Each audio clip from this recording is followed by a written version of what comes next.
Pant নিচে ভাঁজ করে সালাত আদায় করলে সালাত হবে কি না, অ্যাপেল সিডার ভিনেগার খাওয়া বা বিক্রি করা জায়েজ আছে কিনা, শিশু জন্মের পর 6 বা তার অধিক টিকা দেওয়া হয়, এটা কতটুকু শরিয়া সম্মত, পর্দার ব্যাপারে পুরুষ এবং মহিলাদের কিছু উপদেশ দিলে উপকৃত হব। একজন লেখকের নাম বলবেন যার ইসলামিক বই পড়তে পারি। এর সময় উকিল বানায়, উকিল ছাড়া নাকি বিয়ে হয় না, আর যারা উকিল নিয়ে বিয়ে করেছেন এখন তাদের কি করা উচিত, বিয়েটা কি হয়েছে, আর বাবাও বলে ডাকে, এ বিষয়ে ইসলামের বিধান কি, রাস্তা পারাপারের নির্দিষ্ট কোনো দোয়া আছে কি। আমি সাহিল ইন্ডিয়া থেকে, আমার প্রশ্ন হলো পীর উদ্দেশ্যে মেলায় যাওয়া কি যাবে, ওমরি কাজা নামাজ আদায় করার বিষয়টা কি জাল হাদিস নাকি সহিহ হাদিস, হিন্দুর বাড়িতে দাওয়াত দিলে কি তার দাওয়াত কবুল করে তার সাথে খানা খেতে পারবো। চলুন তাহলে আমরা আপনাদের প্রশ্নগুলোর উত্তর দেওয়ার আলোকিত ভবনে আমরা প্রবেশ করি। ইসরাত জাহান করেছেন ওমরি কাজা নামাজ আদায় করার বিষয়টা কি জাল হাদিস নাকি সহিহ হাদিস, এটা আসলে কোনো জাল সহির বিষয় না বোন ইসরাত। ওমরি কাজা এই নামটা হাদিসে নাই, তবে সালাত যদি কারোর ছুটে যায় সেই সালাত পড়ার জন্য বিশ্বস্ত নির্দেশ করেছেন। তিনি বলেছেন মান্না মান সালাতিনা ওয়া নাসিহা ফালিউসাল্লি হাইদা যাকারাহা, যে ব্যক্তি ঘুমিয়ে গেছে অথবা ভুলে গেছে সেই জন্য স্মরণ হওয়ার পরে সালাত আদায় করে, এটা হলো ঘুমিয়ে গেলে বা ভুলে গেলে। আর এমনি কারোর যদি সালাত ছুটে যায়, সালাত না পড়া হয়, বিভিন্ন হাদিস থেকে স্পষ্টভাবে বোঝা যায় তাদেরকেও সালাত পরবর্তীতে পড়ার জন্য বিশ্বস্ত তাগিদ দিয়েছেন। এই জন্য আমাদের অনেকগুলো সালাত যদি ছুটে যায় অবহেলার কারণে, সেগুলো আমরা পরে আর পড়া লাগবে কিনা এই বিষয়ে অনেকগুলো আমাদের ভিতরে মত পার্থক্য আছে। এর স্কলাররা বলেন যে না, আর পড়া লাগবে না, তারা এই অর্থে পড়া লাগবে না, বলেন যে সালাত ত্যাগ করলে ইচ্ছাকৃতভাবে জেনে শুনে অবহেলা করে ত্যাগ করলে কাফের হয়ে যায়, আর কাফের হয়ে গেলে কাফের লোক নতুন করে সালাত শুরু করা মানে নতুন করে মুসলমান হওয়া, নতুন করে মুসলমান হয়ে গেলে আর পূর্বের কাফের থাকা অবস্থার নামাজ কাজা করতে হয় না, সেই হিসাবে তারা বলেন যে সালাত কাজা করতে হবে না। আর যে সমস্ত ওলামায়ে কেরাম সালাত ত্যাগ অবহেলা বশত সালাত ত্যাগ যদি কেউ করে কিন্তু তার ভিতরে অপরাধ বোধ কাজ করে, তাহলে সেই ব্যক্তিকে তারা কাফের বলেন না, যেহেতু কাফের না, অতএব মুসলিমের সালাত ছুটে গেলে সেই সালাত পড়তে হয়, সেই হিসাবে ওমরি কাজা পড়তে হবে। আর আমার কাছে দ্বিতীয় মতটি বেশি গ্রহণযোগ্য মনে হয়, বিধায় যত সালাত কাজা হয়েছে পৃথিবীর জীবনে সেগুলোকে কাউন্ট করে বা অনুমান করে সেগুলো কাজা করার চেষ্টা থাকা উচিত, এটা নিরাপদ। এরপরে লিখন ব্যাপারে আপনি জানতে চান হিন্দুর বাড়িতে দাওয়াত দিলে কি তার দাওয়াত কবুল করে তার সাথে খানা খেতে পারবো। হ্যাঁ ভাই, খেতে পারেন, যদি কোনো হারামের মিশ্রণ না থাকে এবং তার সাথে অন্তরঙ্গতার বিষয় এখানে না থাকে, বরং তাকে কিছুটা ইসলামের দিকে আকৃষ্ট করতে পারেন এরকম কোনো চিন্তা আপনার থাকে, অথবা সাধারণ সৌজন্যতার খাতিরে আপনি তার যদি বাসায় যান দাওয়াত গ্রহণ করেন, ইসলামী শরীয়ত দৃষ্টিকোণ থেকে কোনো প্রকার অসুবিধা হবে না। কারণ আমাদের নবী সাল্লাল্লাহু আলাইহি ওয়াসাল্লাম অনেক মুসলিমদের বাড়িতে দাওয়াত খেয়েছেন, তাদেরকে খাইয়েছেন।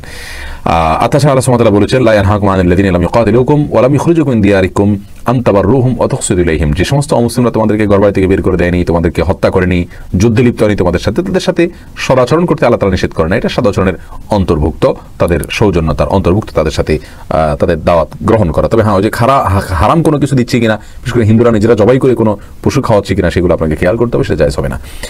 সাহিল চৌধুরী আপনি জানতে চেয়েছেন, আমি সাহিল ইন্ডিয়া থেকে, আমার প্রশ্ন হলো পীর উদ্দেশ্যে মেলায় যাওয়া কি যাবে, পীরের উদ্দেশ্যে মেলা যাবেন, মেলা জিনিসটা কি, মেলাতে যায় মানুষ কেনাকাটা করে, আড্ডাবাজি হয়, আর সেখানে যদি আপনার মানুষ যায়, ম্যাক্সিমাম ক্ষেত্রে পীরদেরকে কেন্দ্র করে মেলাগুলো হয়, সেখানে পীরদেরকে হয় মানুষ পুজো করে, আর না হলে সেখানে গিয়ে আপনার নারী পুরুষ মিশ্রণের ঘটনা ঘটে, জুয়ার ঘটনা ঘটে, সেখানে আপনার নানা রকম হারাম বিষয়গুলো থাকে।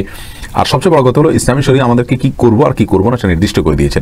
কোরআন কারীমে আল্লাহ তাআলা বলেছেন নবী সাল্লাল্লাহু আলাইহি ওয়াসাল্লাম সম্পর্কে, মা আতাকুমুর রাসূলু ফাখুযু ওয়া মা নাহাকুম আনহু ফান্তাহু, রাসূল সাল্লাল্লাহু আলাইহি ওয়াসাল্লাম তোমাদেরকে যা দিয়েছেন, অর্থাৎ যা করতে বলেছেন সেগুলো তোমরা করো, আর যা নিষেধ করেছেন সেটা থেকে তোমরা বিরত থাকো। আমাদেরকে নবী সাল্লাল্লাহু আলাইহি ওয়াসাল্লাম যে শরীয়ত দিয়েছেন সেখানে কোনো মেলা যাওয়া, কোনো ব্যক্তিকে কেন্দ্র করে সেখানে একত্রিত হওয়া, কেনাকাটা ফুর্তি ফাট্টা করা এবং সেখান থেকে কোনো কিছু আপনার দ্বীনি দীক্ষা নিয়ে আসা ওই মেলাকে কেন্দ্র করে, এরকম কোনো শিক্ষা আমাদেরকে দেওয়া হয় নাই। প্রতি শুক্রবারে জুমার নামাজে খুতবার দীক্ষা আমাদেরকে নবী সাল্লাল্লাহু আলাইহি ওয়াসাল্লাম দিয়েছেন, আমরা খুতবা শুনবো, খুতবায় অংশগ্রহণ করব এবং মসজিদে যাব, বড়জোর আমরা বাইতুল্লাহ যেতে পারি, মক্কা যেতে পারি, এবং সফর হিসাবে যদি যাই তাহলে নবী সাল্লাল্লাহু আলাইহি ওয়াসাল্লাম বলেছেন লা তুশাদ্দুর রিহালু ইল্লা ইলা সালাসি মাসাজিদ, তিনটা মসজিদে সফর করে যাওয়া যায়, মক্কার মসজিদ, মদিনার মসজিদ এবং ফিলিস্তিনের বাইতুল মাকদিস। অতএব এগুলোর কোনো একটাতে আমরা সফর করে যেতে পারি। এর বাইরে কোনো মেলা টেলা ইত্যাদিতে সফর করে যাওয়া গেলে সেটা হারাম হবে, আর সফর করে যদি নাও যাই সেখানে অনেক হারাম উপাদান আছে, যে বিধায় এই মেলার উপস্থিতি বা মেলায় হাজির হওয়া এর সাথে ইসলামী শরিয়ার কোনো সম্পর্ক নেই। পরের প্রশ্নটি করেছেন ফোরকান আল জায়েদ, আপনি জানতে চেয়েছেন অ্যাপেল সিডার ভিনেগার খাওয়া বা বিক্রি করা জায়েজ আছে কিনা।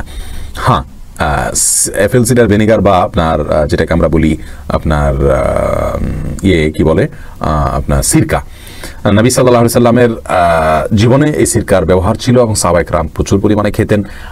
বিশেষ করে আমাদের আয়েশা রাদিয়াল্লাহু তাআলা আনহা, তার এক হাদিসে বর্ণিত হয়েছে, তিনি বলেছেন নামাল ইদামি আল খাল, সবচেয়ে কত না ভালো তরকারি হলো সিরকা। তো এই হাদিস থেকে বোঝা যায় যে সিরকাকে অ্যাজ এ তরকারি যদি কেউ ইউজ করেন এবং খান, অর্থাৎ আপনার রুটি দিয়ে সিরকা দিয়ে খান, তাহলে সেটি এটা পছন্দনীয় ছিল আমাদের আয়েশার কাছে। সাহাবায়ে কেরাম এটা খেতেন। বিধায় সিরকার যদি আমরা ব্যবহার করি, এটাকেই অ্যাপেল সিডার, এটাকেই ভিনেগার বলা হয়।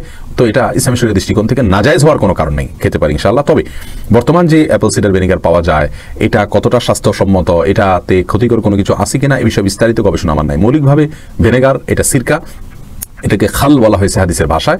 তো এটাতে কোনো অসুবিধা নেই ইনশাআল্লাহ, ওটা আমরা গ্রহণ করতে পারি, খেতে পারি।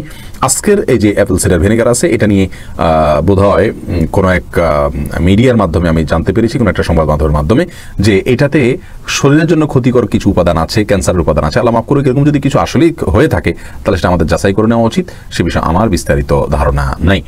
এস এম তাহেরা, আপনি জানতে চেয়েছেন শিশু জন্মের পর 6 বা তার অধিক টিকা দেওয়া হয়, এটা কতটুকু শরিয়া সম্মত? বোন তাহেরা, টিকা দেওয়া শরীয়ত সম্মত। টিকাতে ইসলামী শরীয়তের দৃষ্টিকোণ থেকে মৌলিকভাবে টিকাতে কোনো বিধিনিষেধ নাই। তার কারণ নবী সাল্লাল্লাহু আলাইহি ওয়াসাল্লাম রোগ হওয়ার আগে থেকে যাতে রোগ না হয় তার জন্য প্রতিষেধক ব্যবহার করা আদর্শ আমাদেরকে শিক্ষা দিয়েছেন। আমরা জানি আজওয়া খেজুর সম্পর্কে সহিহ বুখারীতে বর্ণিত হয়েছে, নবী সাল্লাল্লাহু আলাইহি ওয়াসাল্লাম বলেছেন, যে ব্যক্তি সকালবেলা 7টা আজওয়া খেজুর খাবে, মদিনার বিশেষ খেজুর এবং অন্যান্য জায়গাও পাওয়া যায়, এই আজওয়া খেজুর যে ব্যক্তি সকালবেলা 7টা খাবে, আল্লাহ সুবহানাহু ওয়া তাআলার পক্ষ থেকে তাকে নিরাপত্তা দেওয়া হবে, তাকে সুরক্ষিত রাখা হবে, বিষাক্ত কোনো কিছু, এমনকি বিষাক্ত কোনো কিছু তার ক্ষতি করতে পারবে না। তাহলে কোনো কিছু আমার ক্ষতি করা অথবা আমাকে পীড়া দেওয়া, অসুস্থ হওয়া, এটা থেকে আগে থেকে আরোগ্য লাভের জন্য বা আগে থেকে সুরক্ষিত থাকবার জন্য সুন্নাহ পদ্ধতি আজওয়ার কথা নবী সাল্লাল্লাহু আলাইহি ওয়াসাল্লাম বলেছেন। অতএব আজ যদি কোনো টিকার মাধ্যমে আগে থেকে আমরা সুরক্ষিত থাকার কোনো পদ্ধতি অবলম্বন করতে পারি, ইসলামী শরীয়তের দৃষ্টিকোণ থেকে অবশ্যই সেটা নিন্দনীয় হবে না, নিষিদ্ধ হবে না, বরং সেটা আমরা অবশ্যই করতে পারবো ইনশাআল্লাহু বিইذنিল্লাহ। রাকিব মিজি সালাহ, আপনি জানতে চেয়েছেন হুজুর আজান এবং আজানের আগে দুরূদ পড়া কতটুকু হাদিস সম্মত? আজানের আগে দুরূদ হাদিস দ্বারা প্রমাণিত, তবে আজানের পরে দুরূদ পড়াটা বিশুদ্ধ হাদিস দ্বারা প্রমাণিত। আজানের জবাব যখন আমরা দেব এবং এরপরে যখন আমরা দোয়া পড়ব, আল্লাহুম্মা রাব্বা হাযিহিদ দাওয়াত তাম্মা, শেষ পর্যন্ত দোয়া, এরপরে দুরূদ পড়া, এটা হাদিস দ্বারা প্রমাণিত। এর পরে বা আগে, মানে আজানের পরে। এরপরে জেহাদি নারী আইডি থেকে প্রশ্ন করেছেন, পর্দার ব্যাপারে পুরুষ এবং মহিলাদের কিছু উপদেশ দিলে উপকৃত হব। দেখুন বোন, পর্দার বিধানটি মানা ফার্জ।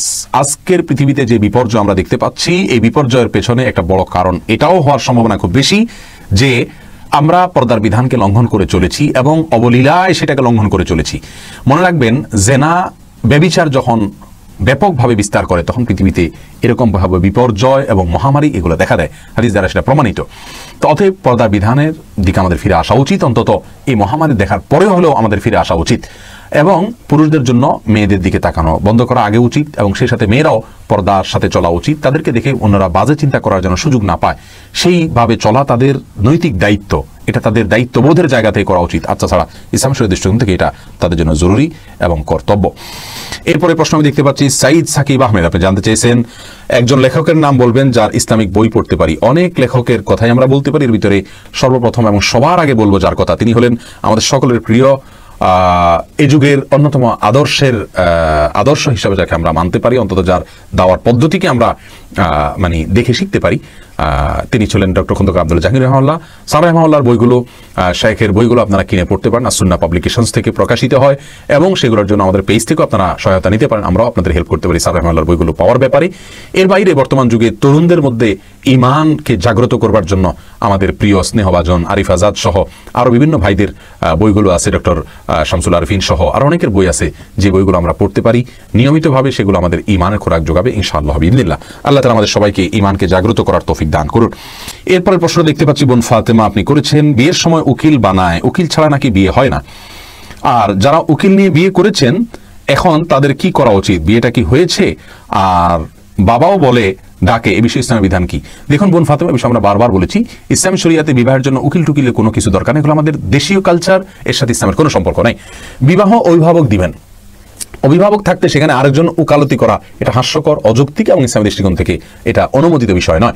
আবার সেই ব্যক্তিকে বাবা, উকিল বাবা হিসাবে সম্বোধন করে এটা আরেকটা গর্হিত কাজ। আল্লাহ বলেছেন যে উদউহুম লিআবাইহিম, জন্মদাতা বাবাদেরকে বাবা বলে তোমরা পরিচয় দাও, অন্য কাউকে বাবা বলে পরিচয় দিও না, অন্য কারোর নামে ডেকো না, নিজেদেরকে সম্বন্ধ করো না। অতএব তাদেরকে বাবা বলা এটা আরেকটা গর্হিত কাজ।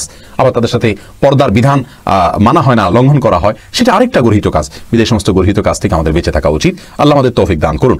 আর যাদের উকিল বাবার মাধ্যমে বিয়ে হয়েছে, তাদের বিয়ে হয়ে গেছে আলহামদুলিল্লাহ, বিয়ে হয়নি আমরা সেটা বলবো না, কিন্তু এটাকে আস্তে আস্তে আমাদের বর্জন করা উচিত, এই কালচারটাকে। এরপরে প্রশ্ন হলো মাহমুদুল হাসান নাহিদ, আপনি প্রশ্ন করেছেন রাস্তা পারাপারের নির্দিষ্ট কোনো দোয়া আছে কি, থাকলে কি? ভাই হাসান, রাস্তা পারাপারের জন্য সুনির্দিষ্ট কোনো দোয়া নেই, তবে রাস্তা পারাপারের সময় এবং রাস্তা চলাচলের সময় রাসূল করিম সাল্লাল্লাহু আলাইহি ওয়াসাল্লাম অনেকগুলো সুন্নাহ আছে। তার মধ্যে একটা হলো সালাম দেওয়া, কষ্টদায়ক কোনো কিছু পড়ে থাকলে সেটা সরিয়ে দেওয়া, এবং রাস্তায় না বসা, না দাঁড়ানো, মানুষের ক্ষতি না করা। রাস্তা পার হওয়ার সময় যদি আপনি ফুট ওভার ব্রিজ থাকে সেটা ব্যবহার না করে নিচ দিয়ে পার হন, তাহলে অন্যের ক্ষতি করলেন আপনি। রাস্তায় বসলে যেরকম ক্ষতি হয়, আপনি রাস্তা দিয়ে হাঁটতে গিয়ে চলন্ত গাড়ি ডিস্টার্ব হয়, সেটাও এক ধরনের ক্ষতি। এই জন্য এভাবে রাস্তা পার হওয়া নিষেধ। আপনি যদি রাস্তা পার হতে গিয়ে কারোর মুখোমুখি হন, তাকে সালাম পেশ করবেন, এটা আপনার জন্য কর্তব্য। সৎ কাজের আদেশ দেওয়ার সুযোগ থাকলে ওই চান্সে আপনি দিবেন, অসৎ কাজ দেখলে সেটাকে বাধা প্রদান করার সুযোগ থাকলে সেটাও আপনি করবেন। এগুলো সব রাস্তা চলাচলের আদব, রাস্তা পার হওয়ার আদব। বিশেষ কোনো নির্দিষ্ট দোয়ার জন্য নির্ধারণ করা হয়নি কোরআন সুন্নাহর কোথাও। আল্লাহু আ'লাম বিসওয়াব। প্যান্ট নিচে ভাঁজ করে সালাত আদায় করলে সালাত হবে কি না? প্যান্ট নিচে ভাঁজ করে সালাত আদায় করলে সালাত হয়ে যাবে, কারণ নিচে প্যান্ট যে ভাঁজ করা হয় সাধারণত, এটা সচরাচর মানুষ এই জন্য করে যে তখন নিচে প্যান্ট পরা হারাম, এই হারাম থেকে বাঁচার জন্য করে। আপনি ভালো উদ্দেশ্যে যদি নিচের থেকে প্যান্ট ভাঁজ করে নেন, তাহলে এটা ইসলামী শরীয়তের দৃষ্টিকোণ থেকে তো নিষিদ্ধ হওয়ার প্রশ্নই ওঠে না, বরং এটি প্রশংসিত। এ বিষয়ে সৌদি আরবের সর্বোচ্চ আলেম পরিষদের একটা ফতোয়াও রয়েছে, তারাও বলেছেন যে এটি প্রশংসার দাবি রাখে। অতএব আপনি ইনশাআল্লাহ বিইذনিল্লাহ এটা করতে পারেন, কোনো অসুবিধা নেই। অনেকে যদি এটা বিরোধিতা করে থাকেন না বুঝে, কিন্তু এমনি সাধারণত পোশাক ভাঁজ করা নিষেধ। আপনি কথার কথা এভাবে জামার হাতা ভাঁজ করে সালাত আদায় করলেন, অথবা অন্য কিছু ভাঁজ করে সালাত আদায় করলেন, তাহলে সেক্ষেত্রে সেটা সমস্যা। জি, এর বাইরে অন্য কোনো সমস্যা নেই।